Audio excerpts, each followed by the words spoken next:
Olá, mulheres do grupo Mães Intercessoras. Vamos dar continuidade ao capítulo A Ira contra si mesmo. Agora nós vamos para o áudio 37. Mas quem lutou ainda mais foi Joana. Desde a primeira vez que Sidney mencionou a oportunidade do emprego, passando pela entrevista, pela visita da família em busca de uma casa nova, até o dia da mudança, Joana não se sentiu à vontade com a mudança.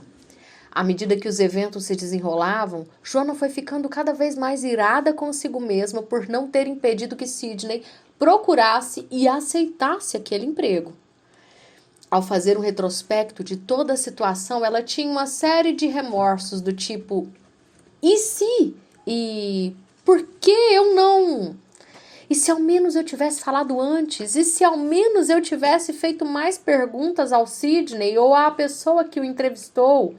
E se ao menos eu tivesse insistido com o Sidney que ele esperasse uma semana antes de aceitar tão impulsivamente a oferta? E a mais extrema de todas: e se ao menos eu tivesse pegado as malas e voltado para casa com as crianças para o Sidney perceber que eu não queria me mudar? Seu remorso a estava afogando num mar de culpa e de ira contra si mesmo. O que estava passando no coração de Joana? Entre os muitos temas que discutimos quanto ao coração, estava a culpa distorcida por trás da ira contra si mesmo. Ela estava furiosa consigo mesma porque pensava erradamente que era responsável por fazer com que o seu marido deixasse o caminho da procura do emprego, entrevista e contratação.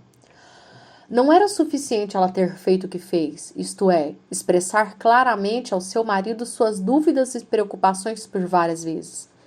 Ela estava assumindo não apenas a responsabilidade de comunicar-se com ele, o que de fato fez, mas também de controlar as decisões com o marido, o que não fez e nem poderia fazer. Sua ira contra si fluía de sua sujeição a uma lei que não procedia de Deus. 5. A pessoa irada contra si mesmo pode ter subido ao trono do juízo e declarado que é seu próprio juiz. Irar-me contra mim mesmo é colocar-me no lugar do juiz. Eu convoco o tribunal, sirvo como promotor, dou o veredicto de culpado contra mim mesmo e expresso minha ira. A Bíblia, no entanto, declara que apenas Deus é juiz e que apenas seu Filho é que leva a minha culpa e me perdoa. Essa questão dos papéis é importante. O que a pessoa quer dizer quando fala que está irada consigo mesma? Estaria ela irada com o seu eu ou vice-versa? Quem é o ela que julga o eu? E quem é o juiz que determina se há culpa de ser julgada?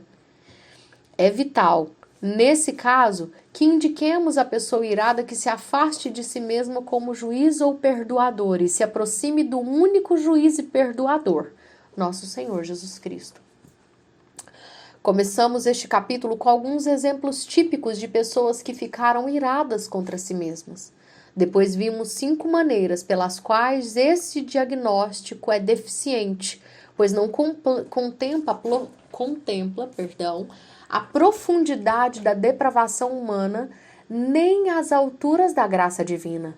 Não devemos minimizar nossa culpa, nem a culpa real, nem suas variedades distorcidas, e sim levá-la até a cruz.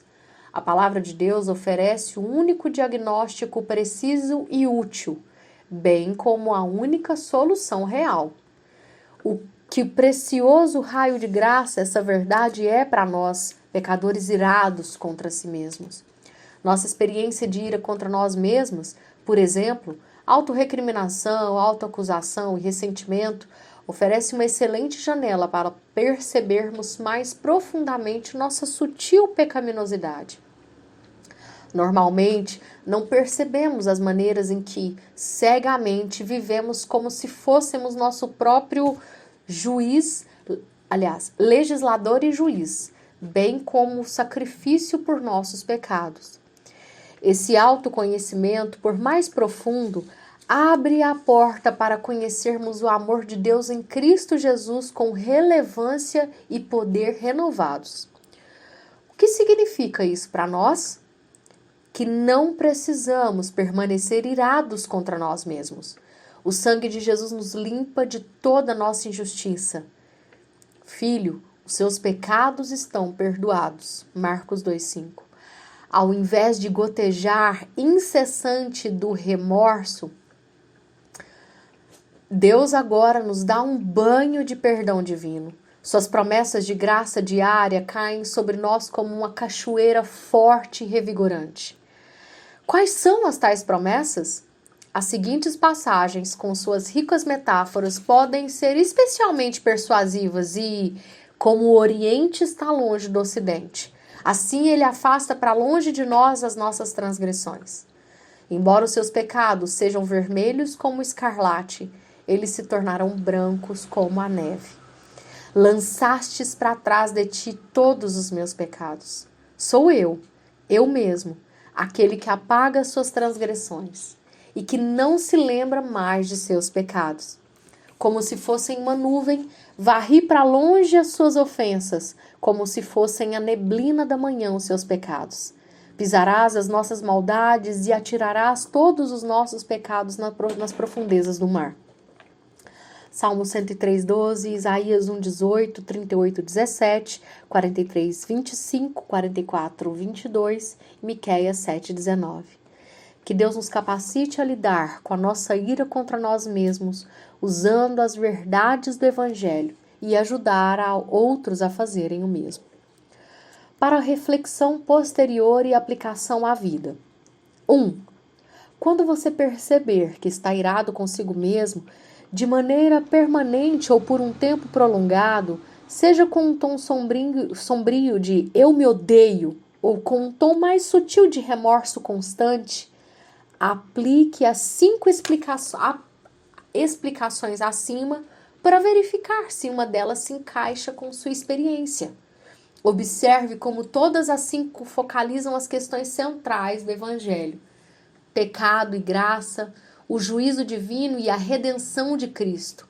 Cuidado com os conceitos simplistas, até aparentemente cristãos, que pessoas lhe ofereçam para diagnosticar e explicar suas lutas, tal como você precisa perdoar a si mesmo.